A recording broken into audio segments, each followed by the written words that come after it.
আজ ঘরে যাইও না আব্বা। এই ছেলেরা যে কয়জন এখানে বসছো নামাজ পড়ো নাই, ঘরে যাইও না, ঘরে যাইও, মসজিদে যাইও, মসজিদে মালিকের সেজদা দিয়ে যাইও। বেনামাজি যদি ঘুমায় যাইয়া ঘুম যদি আর না ভাঙ্গে,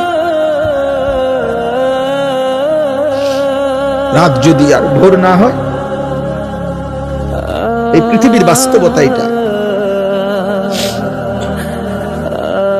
এজন্য আমি অনুরোধ করলাম, আল্লাহ বলেন বান্দা সব তো আমার প্রশংসা করবে না কেন?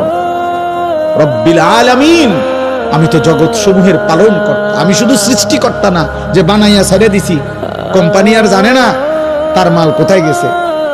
দুনিয়ার কোম্পানি তো এমন হয় যে কোম্পানি বানাইয়া ছেড়ে দিছে, বাজারজাত করে দিছে প্রোডাক্ট করে, এখন আর কোম্পানি জানে না তার মাল কোথায়।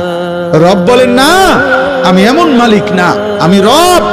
আমার বান্দা কখন কোথায় আছে, কি লাগবে, কখন কি, অস্তিত্বের প্রথম সেকেন্ড থেকে পূর্ণতার শেষ পর্যন্ত আমি আল্লাহ যখন যা লাগবে, যখন যা লাগবে, ও বলুক বা না বলুক, ও সেজদা দেখ বা না দেখ, ও গোলামি করুক বা না করুক, ও ইমানদার হোক আর বেঈমান হোক, আমি না রব? ওরে না আমি বানাইছি, আমি না খাওয়াইয়া রাখবো কেমন? আমি না রে বানাইছি। এই জন্য আমার বান্দা আমি সৃষ্টি করে ছেড়ে দেই নাই, আমি রব, আমি পালন কর্তা।